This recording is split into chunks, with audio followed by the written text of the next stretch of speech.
আর এদিকে ঘাটাল শিশু মেলা নিয়ে মারামারির ঘটনা, অরবিন্দ স্টেডিয়ামে ধুমধুমা। সাংসদ দেবের সামনে দুপক্ষের মারপিট, দেব এবং শঙ্কর দলুই গোষ্ঠীর লাঠালাঠি। দুপক্ষের মারপিটে আহত বেশ কয়েকজন। ছবি দেখাচ্ছি আগে আপনাদের, যে ছবি আপনারা দেখছেন। ঘাটাল উৎসব শিশু মেলাকে ঘিরে দেব গোষ্ঠী এবং শঙ্কর দলুই গোষ্ঠীর গোলমাল, তাদের বিবাদের ছবি আপনাদেরকে দেখাচ্ছি। আর এই শিশু মেলা নিয়ে তুমুল হাতাহাতি।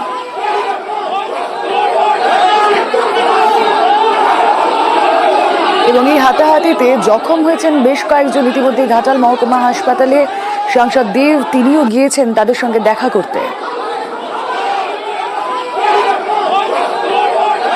দেবের মিটিংয়ে আসার কথা ছিল শিশু মেলা। দেব এসেছেন। দেব এসে ঢোকা মাত্র রামমান্না সহ রাজার লোক একটা ওখানে লাঠি সোটালি উত্তেজনা শুরু। এবার আমরা ছাড়াছাড়ি করছিলাম, আমি গেটটার সামনে দাঁড়িয়েছিলাম। শেখ শাহজাহান আলী পাঁচটা আমার মাথায় মারলো এবং হাবিবুর রহমান এবং রামমান্না তিনজন মেরে। একটা মেলা, সাধারণ মানুষের আবেগ উৎসাহ তাকে ঘিরে থাকে, কিন্তু সেখানে একই দলের দুই রাজনৈতিক ব্যক্তিত্ব, তাদের দুই গোষ্ঠীর মধ্যে এই রকম ঘটনা, সংঘর্ষ, হাতাহাতি, আহত হয়েছেন কেউ কেউ। কাম্য? আসুন আমরা কথা বলি। আমাদের প্রতিনিধি সুকান্ত চক্রবর্তী রয়েছেন সঙ্গে সরাসরি ঘাটাল থেকে। সুকান্ত, এই মেলা ঘিরে সাধারণ মানুষের অপেক্ষা থাকে গোটা বছরের, সেখানে এরকম পরিস্থিতি কেন তৈরি হবে?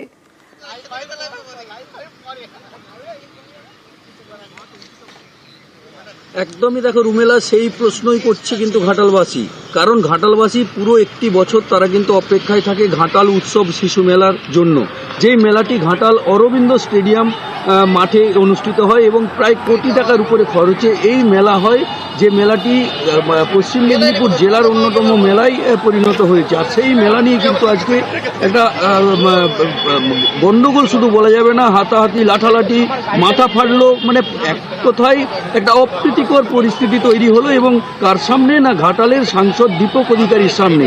এবং এই ঘটনার জেরে তাকে কিন্তু এই যে অরবিন্দ স্টেডিয়াম, সেই স্টেডিয়াম ছেড়ে পালিয়ে যেতে হলো। এরপরে কিন্তু সাংসদের প্রতিক্রিয়া আমরা পেয়েছি। তিনি অবশ্য বলছেন যে শঙ্কর দলের সাথে তার ভালো সম্পর্ক, এই মেলা নিয়ে কিন্তু একটা ইতিবাচক বৈঠক হয়েছিল, কিন্তু তারপরেও কিভাবে এই মেলা নিয়ে এত বিশৃঙ্খলা তৈরি হলো তা কিন্তু বুঝে উঠতে পারছেন না। কিন্তু সাংসদ অনুগামী এবং ঘাটালের প্রাক্তন বিধায়ক শঙ্কর দলের অনুগামীদের মধ্যে এখনো পর্যন্ত মোট 8 জন আহত হয়েছে, যাদের চিকিৎসা চলছে ঘাটাল মহকুমা হাসপাতালে। এবং তার মধ্যে সুকান্ত, আমি তোমার কাছে আবারও ফিরছি। এবং শঙ্কর দলুই এই ঘটনার পর তিনি কি বলছেন অবশ্যই আমরা শুনবো।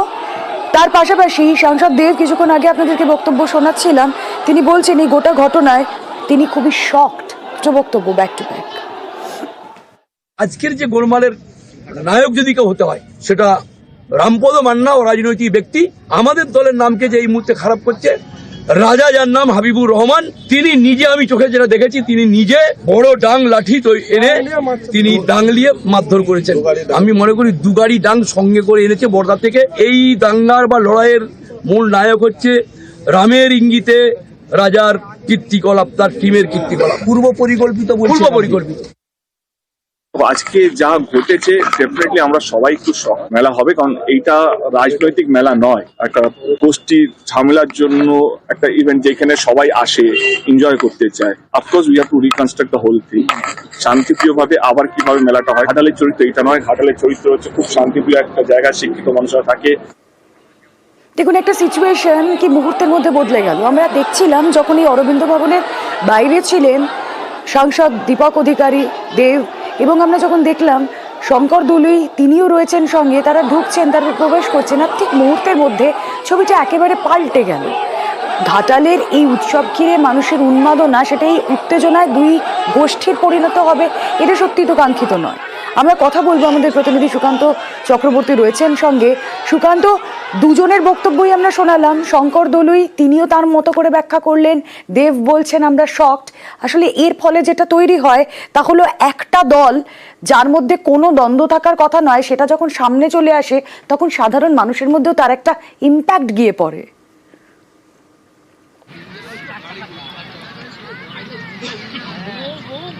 একদমই রুমেলা, সাধারণ মানুষ অর্থাৎ ঘাটালবাসী তারা চান মেলা হোক, তারা মেলায় উপভোগ করতে চান। কারণ মেলা কার হাতে থাকবে সেই নিয়ে তাদের কোনো মাথা ব্যথা নেই, কিন্তু এই যে ঘটনা ঘটলো সেই নিয়ে কিন্তু বিরোধী রাজনৈতিক দল তারা কিন্তু দোষারোপ করতে শুরু করেছেন যে গোষ্ঠী কোন্দলের জেরেই এই ঘটনা।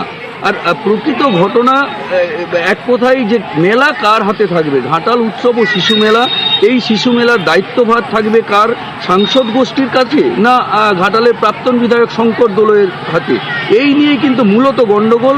আর সেই গন্ডগোল থেকেই লাঠালাঠি ফাটাফাটি ঘটনা আমরা যদি দেখি তাহলে দেবগোষ্ঠীর তরফ থেকে বলা হচ্ছে, আমি দেবগোষ্ঠী বলেই বলছি, দেবগোষ্ঠীর তরফ থেকে বলা হচ্ছে যে সাংসদকে জানানো হয়নি, কিন্তু সাংসদ নিজে বলেছেন যে হ্যাঁ আমাকে বলা হয়েছিল এবং আমি বলেছি যে আমার নাম না রাখলেও হবে, যাদের যাদের নাম রাখার দরকার তাদের নাম রাখতে। আমার প্রশ্ন হচ্ছে তাদের নামও কি রাখা হয়নি?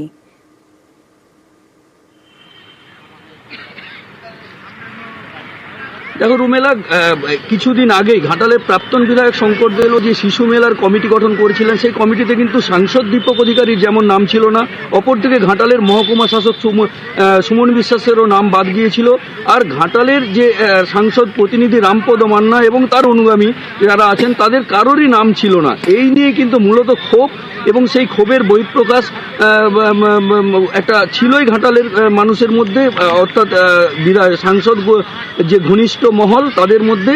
আর সেইটা নিয়ে আজকে কিন্তু ঘাটালে দীপক অধিকারী এসেছিলেন এবং তিনি নতুন করে একটি কমিটি গঠন করবেন বলে জানা গিয়েছিল এবং সেই কমিটি গঠনের আগেই কার্যত রণক্ষেত্রের একটা চেহারা নেয় এবং ঘাটাল অরবিন্দ স্টেডিয়াম ছেড়ে সাংসদকে চলে যেতে হয় সাংসদ কার্যালয়ে এবং ওখান থেকে তিনি বেরিয়ে সাংবাদিকদের মুখোমুখি হয়ে সোজা কলকাতার উদ্দেশ্যে রওনা দেন। বেশ সুকান্ত, আমাদের নজর থাক। অবশ্যই রাজ্য নেতৃত্ব ইতিমধ্যেই রাজ্য তৃণমূল শীর্ষ নেতৃত্ব ইতিমধ্যে ইন্টারভিউ করেছেন। অবশ্যই কি তথ্য যায় কি হয় অবশ্যই আমাদের নজর থাকবে। শঙ্কর দলুই ঠিক এর আগে কি বলেছিলেন 20 তারিখ, যেদিন থেকে এই ঘটনার সূত্রপাত বলা যায়।